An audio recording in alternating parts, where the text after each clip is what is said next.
Just waiting to get started until everybody has entered.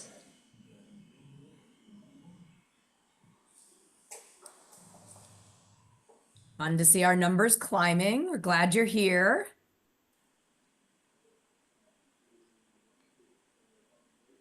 Marie, I feel we've had a very non-colorful start to I know. 2025. It's very rainy in Usually Amsterdam today, so I was it's sunny in the US, but it's cold. So yeah, we were feeling the Monday it's muted okay. We colors. bring color through our stories. That's right. That's right.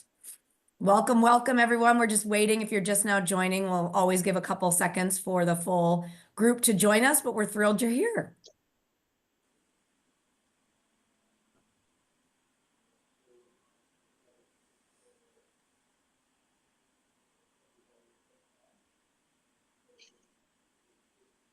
Should we get started, Blair? Let's get started, Marie. Well, welcome everybody. This is our first Unpacked session of the new year, which I'm not sure we're still allowed to call it the new Nope. year, even though it's about to tick to March. Fine, of 2025. I'm Blair. I'm Marie. Hello, Marie. And together we have the great joy to co-lead our global talent attraction efforts here at the firm. So we are responsible, and our team works very hard to hire the next generation of talent across all roles and all geographies at the firm. And we are really excited to be chatting with you today. We started this series last year. This is our 8th one we've done. And it's really an idea to bring to you what it's really like to work at McKinsey. And of course, you can go to career sites, you can read what you see on LinkedIn, etc. But it's really getting to know the people that help you understand what an organization is all about. So we started this series to share a little bit about our own experiences, but then even better, invite some of our amazing colleagues from around the world to join us and share their stories. So the reason we call it McKinsey Unpacked is it's no secret that consultants travel. So we thought it would be fun to think about, obviously, the roller bag that our consultants bring with them. We want to unpack what it's really like to have this experience. So we're excited for you to join us. Great. Yes, and if you haven't had a chance to listen to some of our previous episodes, just a quick orientation, what you can expect in the next 45 minutes. Our episode today, as always, has 3 different chapters. There's no good travel without having a good map. So we start with where are we headed today and what's on our mind today. Then we have a very special guest for our unpacked part, where we deep dive into different topics every episode. And then there's no trip. I have 3 small kids without snacks. So if you would ever leave the house on a trip without snacks, we would be in deep trouble. So also this one has a snack for the road. So a tip or an idea to leave you with. So let's get started right away and dive into our first part. Blair, what's on today's map? What is on my roadmap today? Well, we are wrapping up in the US our very busy recruiting season for our summer interns. So these are our interns that join us for summer. And so I have been talking to a lot of candidates lately, which is frankly my very favorite part of my job. And it's interesting, something that keeps coming up, a question we keep getting is, why do we have interviews around personal experience, right? Isn't consulting all around problem solving? And I spend a lot of time really explaining to people that there's a reason that we have both sides of our interview process. We really don't just want to get to know how you think about a problem analytically. It's equally important to get to know how you approach the people side of the problem. And it was funny, Marie and I laugh a lot. We were both consultants many moons ago. But I remember as a young consultant, one of the most surprising things to me when I joined McKinsey, at that point, I just thought, gosh, if we show up and our team produces the best possible answer for the client, that's it. We've done our job. And what I very quickly discovered was that was necessary, but not even remotely sufficient. Sure. It doesn't matter how good your answer is or your insights are. If you can't engage with other humans to get them to listen to you and debate with you and disagree with you. And so that's why I really have now understood that that's almost the harder part of consulting. It is a team sport of humans interacting with each other. And so that's why we prioritize understanding people's approach to how they think about the people side of problems, and we weight that equally to the problem solving side. So I'm extra excited for our guest today because I think this colleague is going to help us really understand one of the really important qualities that we look for in candidates, and frankly, that I think help our people really thrive here. And that's this idea of grit or resilience. So he's going to share with us a pretty unique way that he tested his own determination, his mental resilience, and how he's actually applied that to his role at McKinsey. Absolutely. I'm so excited to hear about his story. So please join us in welcoming Anders Suneson. Let's get him pinned. Hello. Hello, Anders. Hello. Welcome. Hello.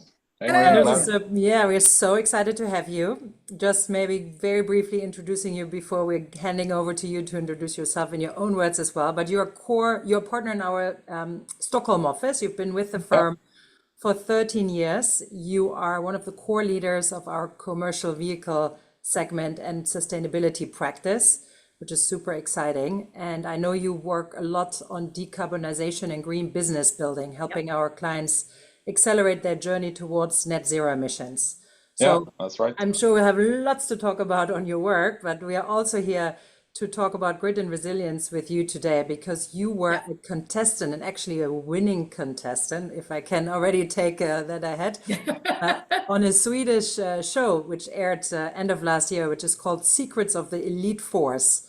So we are very excited to dive into that with you today. So welcome, Anders, and thank you for making the time to join our Unpacked session.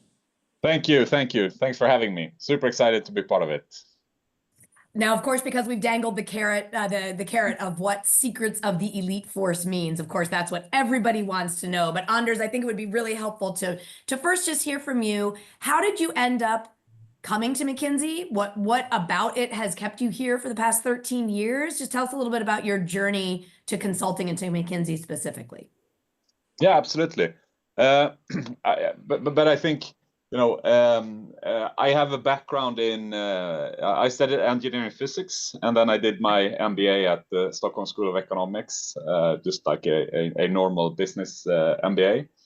And I think through my background, leading up to university, I always enjoyed math and I enjoyed physics because of kind of that problem solving aspect that is involved in those subjects. And especially, I think physics is one of those where you have a problem, some things, and you try to find ways to apply it. And I really enjoy that. Then going into engineering physics, I only took my bachelor degree in that because after a couple of years, it starts to become really theoretical, and I'm more of a practical guy. So that type of practical problem solving kind of started to go away, and you started talking about very abstract concepts that I didn't enjoy as much. But through that journey at university, right, if you think about, okay, so what is it that I enjoy doing? And as I said, the problem solving, the working with people. I have a pretty extensive background in sports. So there was, of course, a competitive element to my persona as well, right? I started peaking towards consulting. I did a first summer internship at another consultancy firm here in Stockholm. But then as I started coming closer to my graduation from that MBA, I started thinking, okay, so where do I actually want to go? I've been to a couple of McKinsey events, and I really enjoyed the people that I met there. And of course, I saw McKinsey is one of the leading brands, so that's why I applied to McKinsey. I love it, and I love your mix of sort of theoretical and practical, because I would argue that's probably a balance that you strike every day in your work. Yeah. How do you take really ambiguous, big, we would call them blue sky problems, but then very quickly distill it down to, okay, then what are the implications for our client, for their organization, for their success? So I love that. That. And on the topic of why I've stayed, I think there's one part on more of a personal making life work kind of thing, and the other one is the kind of on your intellectual development, so to say. And if I start in the first section here, so throughout my years, all the way up to I think to becoming partner, I was on what we have in I think we have it around the globe in most offices, but this Take Time program. Which was maybe share a bit more about that.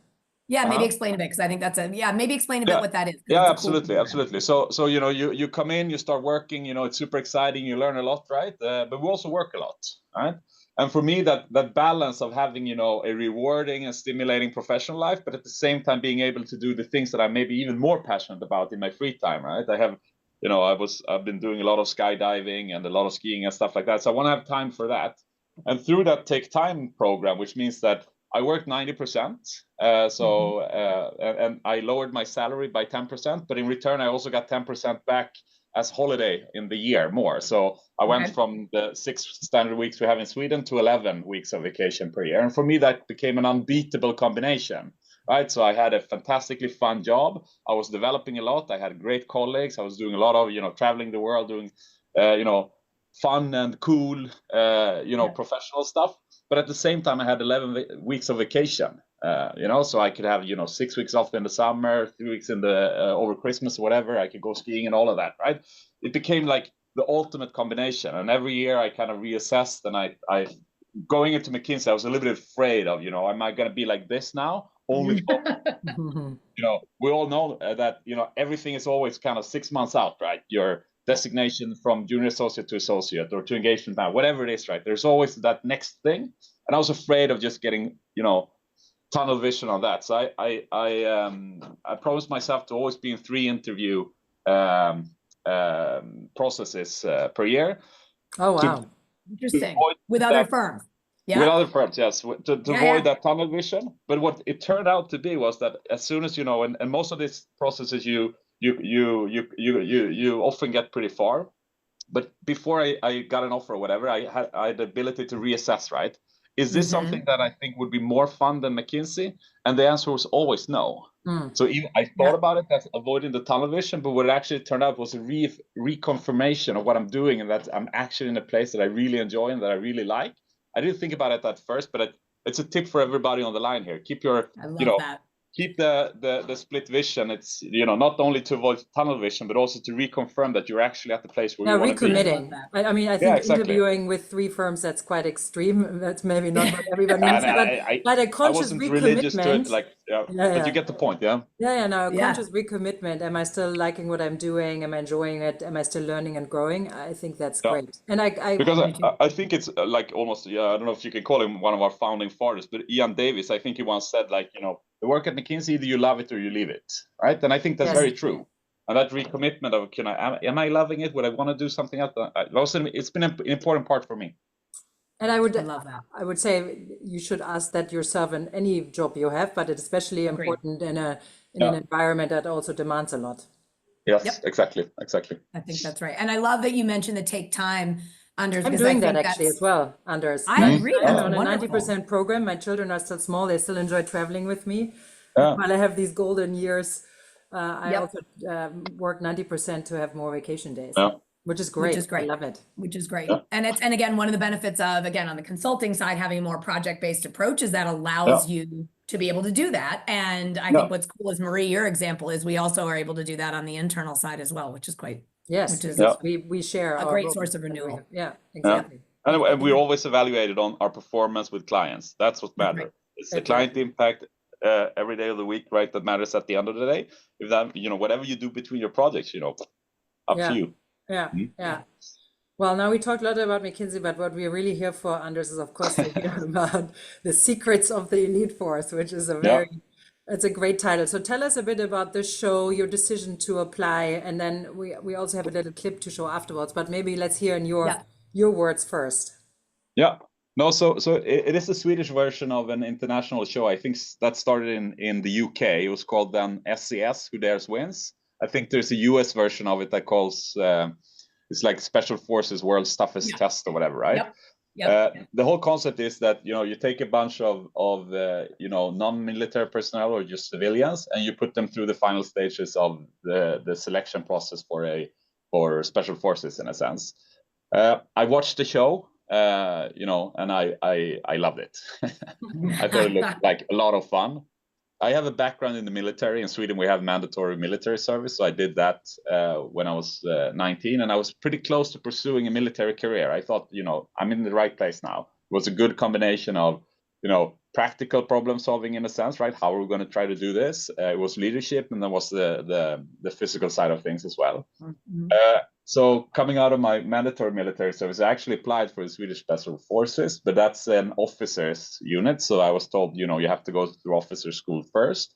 And then it became quite a time commitment. So I had waited a couple of, I waited 6 months to do the type of role I wanted to do. And then I was in the military service for 15 months. And then I was going to do another couple of years to become an officer. It was just too big of a time commitment. So I kind of let go of that dream, right? I let it go. It's one of the, when I reflect over my kind of life in a sense, that's one of those instances where I've had a dream and I was like, I just let it go. I didn't try to pursue it. And it's been something that's been kind of nagging me a little bit, right? Because from that point, life became 100% theory, right? I went into engineering physics in school, and then I went on to the MBA, and then I started working at McKinsey. You're living your life 95% in your head, right? You're always expecting your best. It's always, just the intellect that is required to be at your best. Of course, there's a connection to your physical body as well, but that's what it is. And I kind of view the two options. It's almost like this sliding doors. I think I would have had I would have enjoyed life if I would have pursued that military path. Ooh, mic drop. Oh yeah, I know. Uh-oh. Just when we're getting to the good I part. know, exactly. Well, hopefully Anders will come back quickly on us. Yeah. Maybe we can play the clip while we're waiting. And I was. There we go. You're back. Oh, sorry. That's okay.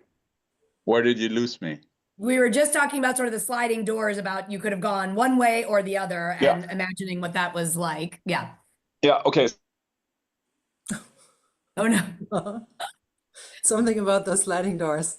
I know. That's right. Going to stay a secret. We do joke that sometimes the internet connection is the hardest in our McKinsey offices, which always seems like it's a bit ironic, but that can be the case. Well, here we go. Okay.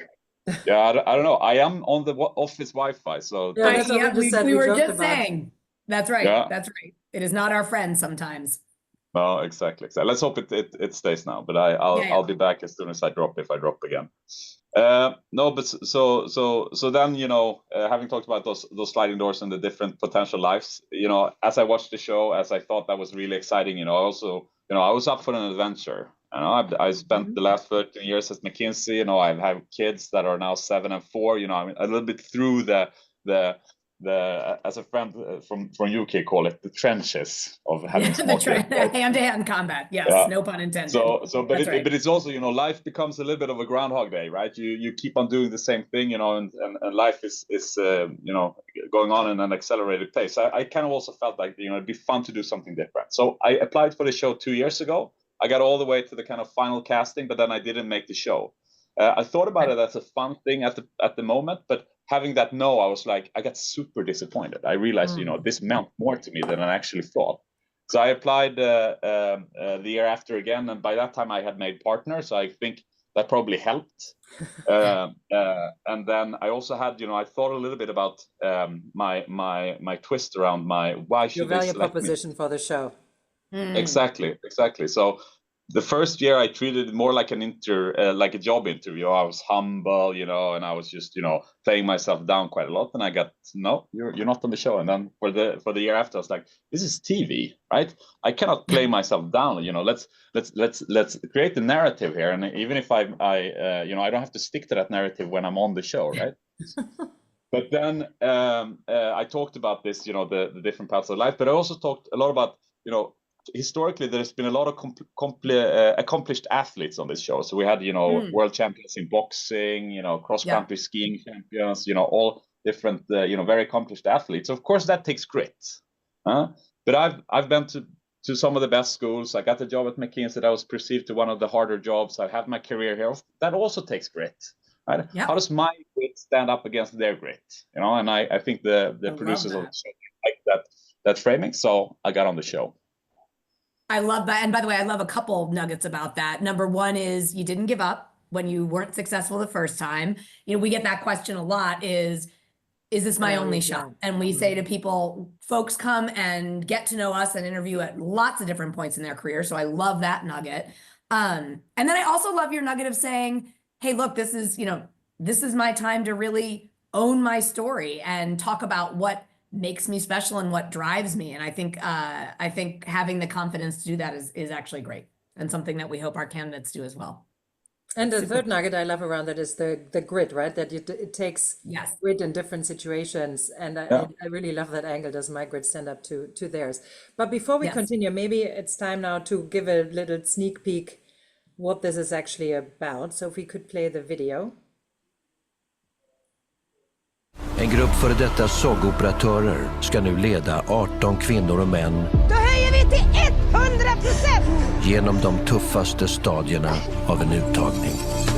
Om du inte är här för att ge allt, åk hem direkt. Slösa inte bort vår tid.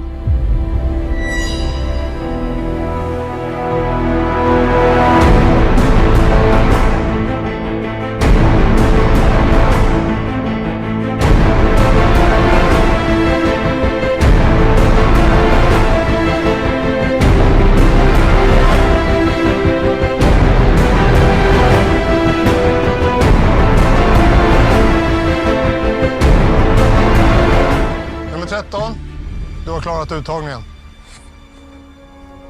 Tack inte.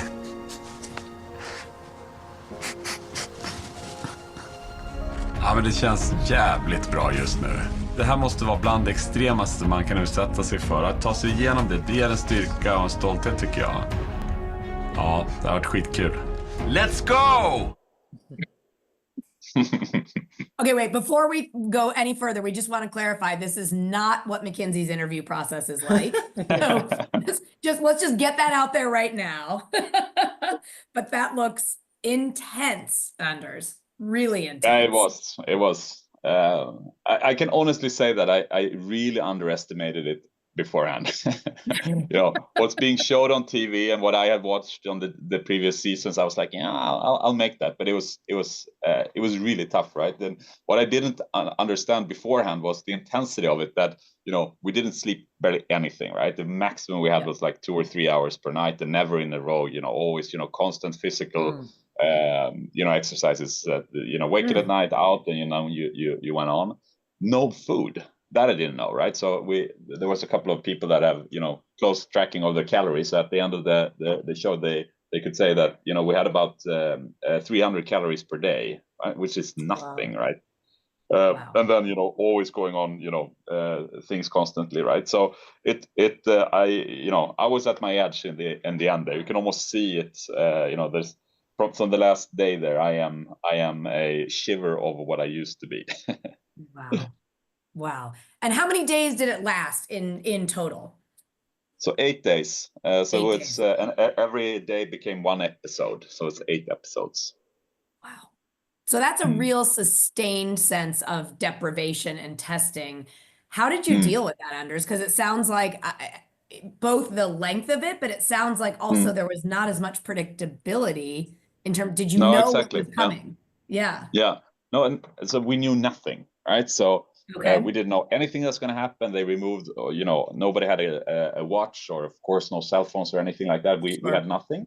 You were completely in the control of these instructors. And, you know, as soon as you, for example, you saw a little bit us running around that square there. We spent a lot of time there, and you got out and you started doing these physical exercises where it was push-ups or running around, or, you know, a lot of kind of innovative ways of getting us tired. But you never knew how long it's going to go on, right? Is this going to be for 15 minutes or an hour or 2 hours or whatever? Okay. You just That's had to tough. constantly just keep doing whatever they told you, in a sense.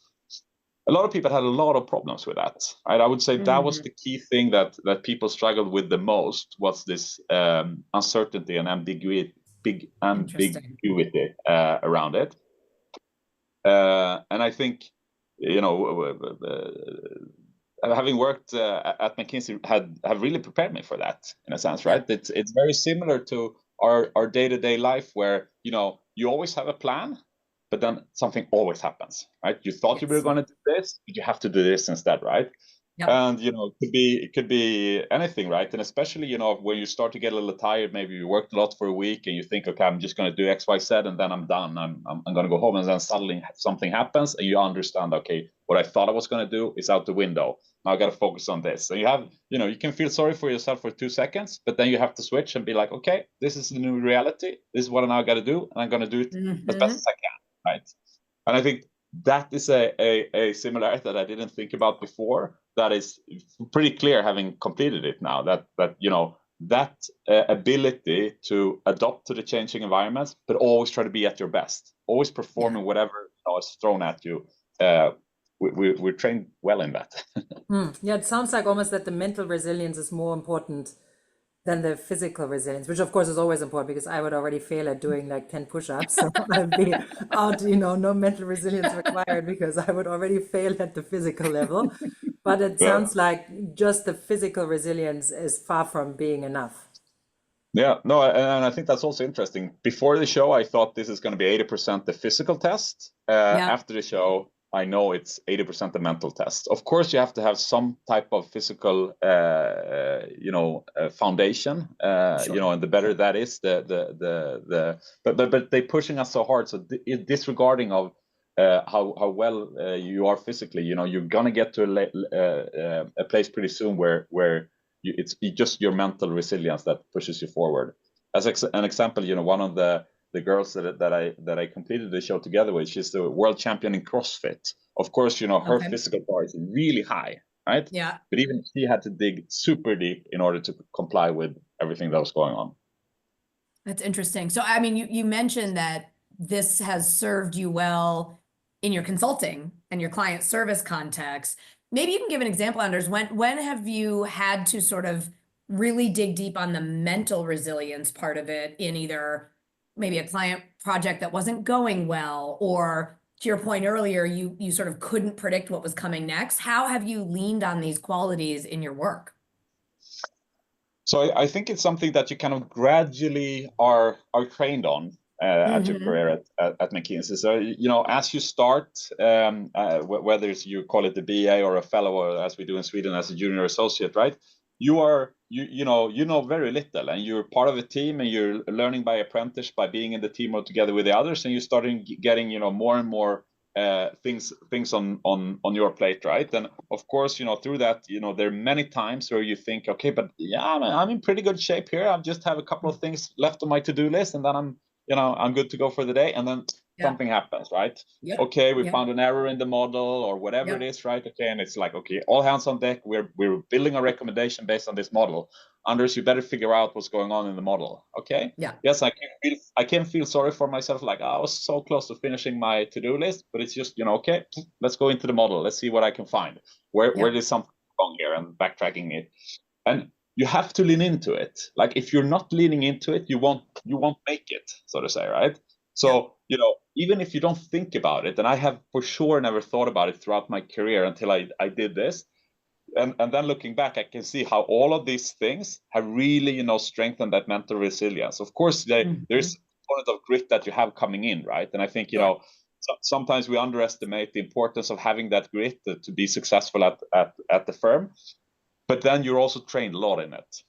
Yeah. Right. And then, as a partner now, of course, the challenges are different, right? I'm leading an engagement team, and suddenly, the client calls. There's something that, had happened, or that changes the prerequisites of the study, or that they learn something new, or that they are disappointed in something whatever it can be, right? Yeah. And then you just have to, absorb it, adapt it. Don't be a multiplier on it, but understand then, okay, what's big, what's small here? How do I then help the team get on the right path there? And maybe that means that I have to, get into the model myself and help them out. And now reflect, I mean, you said you weren't aware of it as you were going through it, and it became much more clear to you now looking back. Looking forward now with that awareness, are you doing something differently, more consciously now that you have become more aware about it? I wouldn't say so. I think there were some interesting learnings from being on this show, or especially part of the of that mini selection, or whatever you want to call it. And I think, it was interesting to see this, because all of these instructors are ex-special forces, right? They have been operating in team environments that, I would argue that there's no team environment that puts higher pressure and higher demands on the individuals than that type of unit, right? That are going on, dangerous and hard missions in a sense. the way they create their groups and the way they think about group dynamics and things like that was pretty interesting to see. And I think one of the key points that stood out is that how they always addressed something as soon as it happened. So if I reflect back to how, we normally operate in our team rooms or whatever, something could, somebody can say something and something could happen, right? And I guess everybody can recognize themselves in thinking that, what just happened? Maybe I was the only one who saw that or heard that or whatever. But the truth is, everybody saw it, everybody heard it, everybody's thinking the same thing. So instead of letting things slide, they always immediately addressed it. Okay, this happened. That wasn't my intention. I'm sorry for that, or whatever, it can be. And that, that creates a form of psychological safety. That was pretty interesting to see that even in this very high pressured environment, just being able to, in this case, trust the instructors in a sense that they are fair, they are clear, they are, they're addressing things as it happens, that meant a lot. And I hope that, I'm able to bring that into my team rooms now, right? Of the psychological safety is a very important part of being effective at our work, right? To make sure that our teams have that. So the difference between yes, you have to always be at your best, but if you're always trying to be at your best but still a little bit afraid, you're far from your optimal performance, right? So helping people to in a secure environment as possible excel and being at their best, because there's always going to be high demands on them.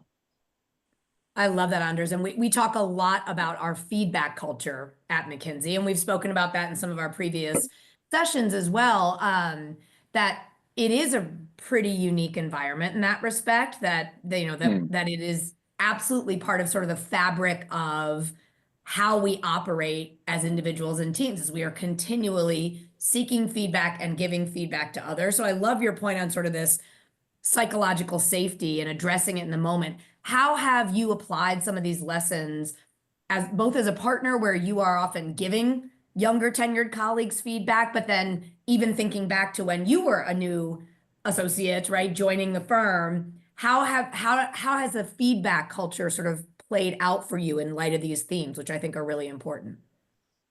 No, and I think the feedback culture is one of the things we should be probably proudest of as a firm, right? That so much stems from us, through all ranks of the firm, giving honest feedback to each other, right? Of course, we try to make it strength-based and highlighting for individuals, you're really good at this, you should continue to building on that, right?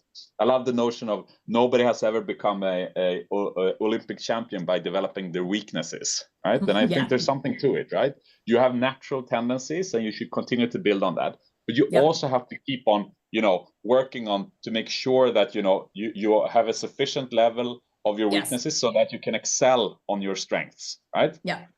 So I think the feedback culture, and of course, I've been given a lot of tough love throughout my career. I've given a lot of tough love to my team members as well, right? But the importance is that it always comes from a place of caring and that you're open to it, right? You don't get defensive when you receive this.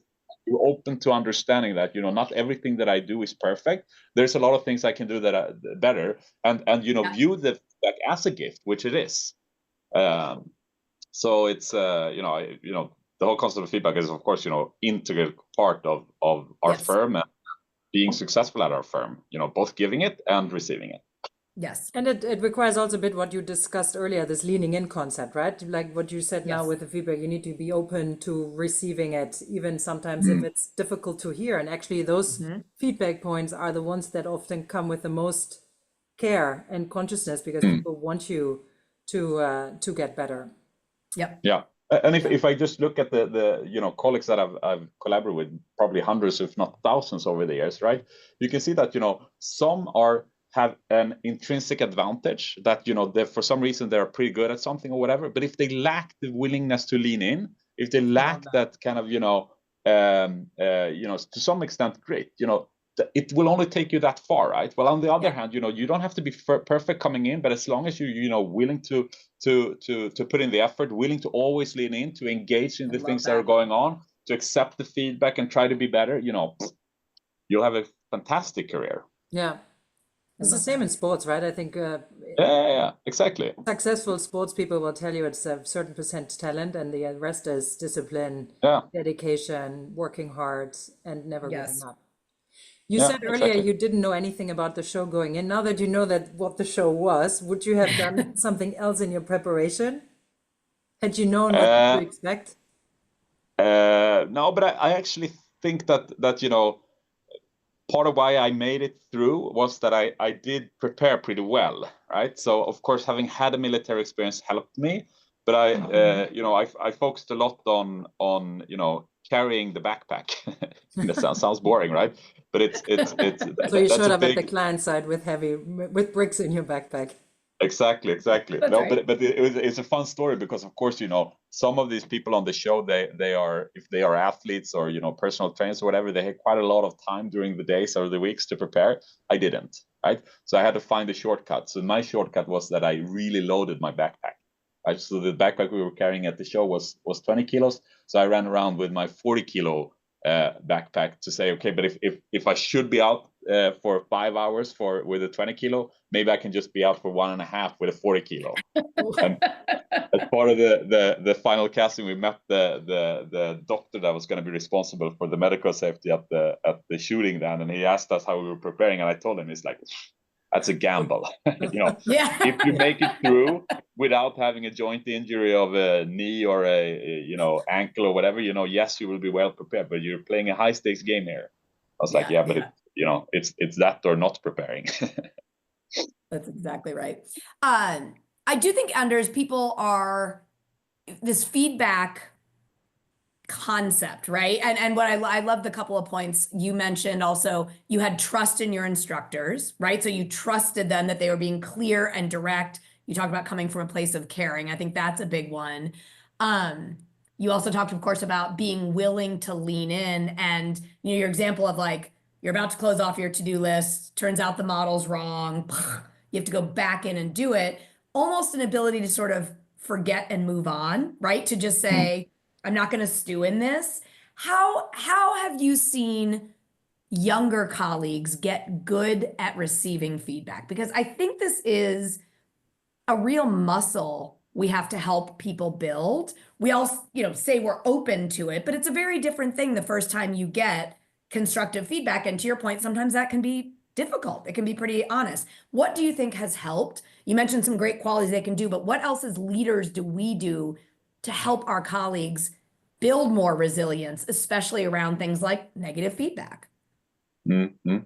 So I think I think there's a couple of traits on the people coming in that will have this kind of with them. I think of course people that have challenged themselves throughout their their path in life up to when they apply to McKinsey, of course have an advantage, right? Of it doesn't have to be building your professional CV or whatever. Just do the things that you think are fun, but push yourself in that, right? Try to be the best of whether that is table tennis or dance or theater or whatever it is, right? But that having strive towards trying to do something that is great is an important part. I also think there is a maturity aspect of it, right? If I look at some of the colleagues that we, at least in the Stockholm office, have, some can come in pretty young, right? You go out from gymnasium straight into university, and then sometimes a lack of life experience can make it harder for you to receive that feedback, right? So I think I always encourage when I talked about students to don't be too quick, right? Take the time, build a well-rounded person, do a lot of different stuff, right?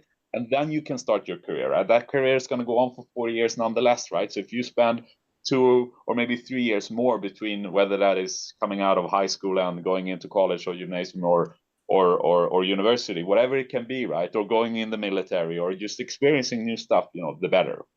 Yeah. That's also an important part as you think about our client service. You talked about it as being kind of it's a people-to-people business, right? Yeah. And it's a lot of the trust that you need to build with your clients in order to be a successful trusted advisors come from the ability to connect with them. And those connection points, you never know what they are interested in or whatever, but the more connection points that you have the more things that you have done in your past, the easier it will be to connect, right? If you've just been running through school or whatever, you know, you come out with great grades, but that's the only thing you've done. You have pretty few connection points. But on the other side, you know, if you've done more, right, that increases it. And that doesn't mean that, this or that internship is better or not, you know, it's just doing stuff. Yeah. I love think, that. I mean, We that often- connects back to what you said earlier, Blair, right? It's not just about being smart, being the best at the analytics. That's It's right. about being a well-rounded person with lots of different experiences and being interesting and interested in other things than Exactly. just, Yes. you know, the model. The model is also very important, of course, but Yes. it's definitely not all. And I love too this idea that your point on pushing yourself and life experience. You know, we hire a really diverse range of people from a wide range of backgrounds. So we have folks that, to your point, went to the military before they went to university, or had to work, you know, worked part-time while getting a degree, for example. So I think I love your point to say, sometimes people, I think, define sort of what achievement is far too narrowly, right? I have to have great academics, that's all that matters. And we, of course, know that we really need people who have life experience and have, I love your way you framed it. Pushing yourself to do hard things can take a variety of forms, which I think is great. Yeah. Do you have a next project? I mean, this one pushed you pretty far out of the comfort zone. What's next? What other show are you going to apply for, Anders? We'll see. Stay posted. No, but I think, you know, I filled up my adventure account now for a couple of years at least, right? So now it's back to family life and work. Which Family also life. has a lot of opportunities to push you out of your comfort zone, right? Yeah, It never absolutely, stops, absolutely. which is also one of the things why I think, Blair, you and I, we've stayed at McKinsey for over 20 years, that you keep being pushed out of your comfort zone and encouraged to learn new things, no matter what role you're in or no matter how advanced you get or how long you've been around. So that's one of the things that certainly has kept me for 21 years. Me as well. And to your point earlier, Anders, that requires a certain comfort level with being uncomfortable, right? It's very easy sometimes to dial it in. And the more senior you get, to think, I know how to do this job. I've got pattern recognition. I'm just going to do what's needed to keep going along. I think one of the things that we have collectively loved about our firm is it really pushes you to be uncomfortable at every stage of your career, which you certainly did an extreme version of that, but I think it's true that we see that within our colleagues to a lesser degree inside our four walls as well. Yeah, fully agree. I think we've reached snack time. So snack time. We're all hungry after thinking to about round this. off our today's episode, Anders, you gave already so much great advice and so many good nuggets along the way. But what would be your top tip if we think back about grit and mental resilience, of how maybe some of our more younger listeners, what they can do to strengthen that? No, but and I think I'll just go back to kind of what I said about this. Try to do hard things. Right? I think it's at the heart of it. And hard things. I really encourage people to don't think about it just that's just like a physical or whatever.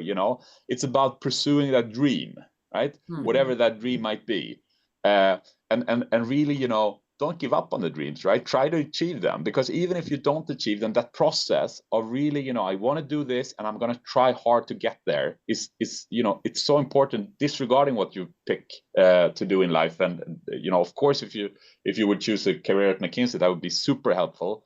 But any walks of life, that's a big advantage if you're able to do that.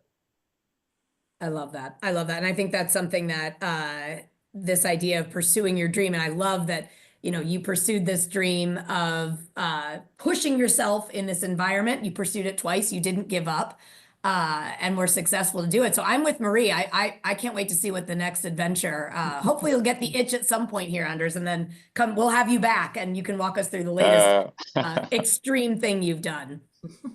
We'll see. Thank you. Thank you for joining us, guys. It's a really interesting discussion and appreciate hearing more about your experience. Yeah, thanks a lot. Really enjoyed it. Thank you. Okay, thanks Bye-bye. for joining, friends. Bye. See you soon. Bye.